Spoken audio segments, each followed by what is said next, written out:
So now let's talk about the other functionality that was adding employee, right? तो हमारे पास में भी दो employees हैं, we also want to add more. तो simply आपको इस फाइल को read करना है, which we are already done inside this get employee. तो इसी फंक्शन को हम add employee के अंदर कॉल कर सकते हैं और सारा का सारा डेटा फेच कर सकते हैं add employee फंक्शन के अंदर, right? एंड देन हम लोग क्या करेंगे कि इस डिक्शनरी के अंदर एक और की और वैल्यू पेयर डाल देंगे whatever user will input, okay? And then हम उसको दोबारा से फाइल को राइट कर देंगे. So let's try it out. तो get employee को मैं यहाँ से हटा देता हूँ because we don't want to call it every time we are running the file. And यहाँ पे आकर के मैं क्या करूँगा कि सबसे पहले तो हम get employees को करेंगे. So I'll just create a employees नाम की dictionary जिसके अंदर हम लोग get employee को कॉल कर लेंगे without any parameters. So we will get this dictionary in return. ठीक है? तो ये dictionary आपकी स्टोर हो जाएगी इस employees के अंदर, right? देन हम यहाँ पे क्या करेंगे इस एम्प्लॉयज के अंदर कि जो भी यूजर ने नेम पास किया है, ओके, उसको हम असाइन कर देंगे एक ID. And ID I want to randomly generate, okay? So let's say कि आपके पास में 100 बंदे हैं, तो you guys can just easily go and कोई भी आप 10,000 से लेके 1 लाख तक के बीच का कोई भी रैंडम नंबर उठा सकते हो, है ना? या फिर हम 1 करोड़ तक का उठा सकते हैं, या कोई भी एक रैंडम नंबर बड़ा सा नंबर हमें मिल जाए. This is what I want. So as of now देखो, रैंडम नंबर जनरेट करने की बहुत सारी टेक्निक्स होती हैं, कई बार आपके डुप्लीकेट्स भी आ जाते हैं, लेकिन अभी प्रोग्राम को सिंपल रखने के लिए हम सिंपली एक रैंडम नंबर जनरेट कर रहे हैं. डुप्लीकेट्स वगैरह कैसे हैंडल करने हैं जैसे आप कोर्स में आगे चले जाओगे तो आपको प्रॉपरली पता चलता जाएगा, ठीक है? So here inside this random, यहाँ मैं यूज करूंगा random dot rand int. Okay, so if I just go rand int, और ये जो फंक्शन है, सॉरी, जो ये रैंडम का आपका, okay, this is a variable. Just give me a second. Import random dot rand int we have here. Okay. So यहाँ पे आप ये दो चीजें पास कर सकते हो. Okay. I'll just pass this time 1 and ये कितने जीरो उसके आगे 1 2 3 4 5 6 7 8. Okay. So I'll just go 1 2 3 4 5 6 7 8 9. तो ये आपका इसके बीच की कोई भी एक रैंडम आईडी को जनरेट कर देगा और इसको हम रिसीव कर लेंगे आईडी के अंदर. ठीक है जी. नेक्स्ट स्टेप विल बी कि इसको हम जो भी एम्प्लॉयज हमारे पास में आएंगी डिक्शनरी उसके अंदर इस एम्प्लॉय को स्टोर करवा दें. तो आपको ऑलरेडी पता है कि डिक्शनरी के अंदर आपको कोई भी आइटम नया डालना है तो कैसे डालते हैं, राइट? सो एम्प्लॉयज यहाँ पास करेंगे हमारी की और उसके आगे पास करेंगे वैल्यू दैट इज नेम. तो टेक्निकली आपके पास में ये भी आई जाएगा, है ना? और इतना करने के बाद में हमें जो लास्ट काम करवाना है कि ये डेटा आपका लोकल में आ गया, प्रोग्राम के अंदर आ गया, रैम के अंदर. अब आपको इसको फाइल के अंदर स्टोर करवाना है. तो आपको पता है ऑलरेडी कि हम कैसे राइट करते हैं. तो अगेन मैं विद ओपन करके ओपन कर सकता हूँ. या this time let's do one thing, we are going to open it like this. Okay, we are going to type employee. Up to you, आप कोई सा यूज कर सकते हो. सॉरी, फाइल का नाम है data.txt, नॉट एम्प्लॉय. सॉरी. सो यहाँ पे मैं दे दूंगा कि भाई राइट मोड में ऑन करना है इसको. इंटरेस्टिंग. राइट मोड में ऑन करना है एंड यहाँ पे मैं लिखूंगा f.write. और ठीक है, और इसके अंदर हमें दिक्कत ये आएगी कि यार इट नीड्स अ स्ट्रिंग.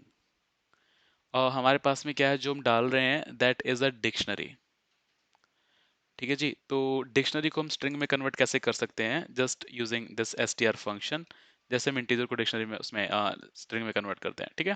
तो ये str को मैं कन्वर्ट करूंगा, str यूज करके, फंक्शन यूज करके, हम जो डिक्शनरी हमारे पास में है एम्प्लॉयज नाम की, उसको हम कन्वर्ट करेंगे, फाइल के अंदर लिखेंगे and in the end we are just going to close this file. Okay जी. तो इतना करने के बाद में if I just call add employ anywhere, add employ, और इसके अंदर मैं नेम चाहिए ना हमें, so I just pass a random name called Hrithik. Okay. And again I also want one thing कि जैसे आपका ऐड हो जाए ना तो वो प्रिंट भी कर दे, ठीक है? So I just say user Hrithik added with id.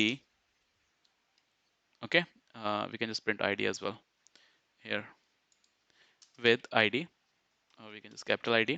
Okay, तो इसको f string बना लेते हैं ताकि हम यहाँ पे वेरिएबल्स को ऐड कर सकें. So I just say name and यहाँ पे पास कर देंगे जो भी आईडी जनरेट हुई है यहाँ से. This looks cool.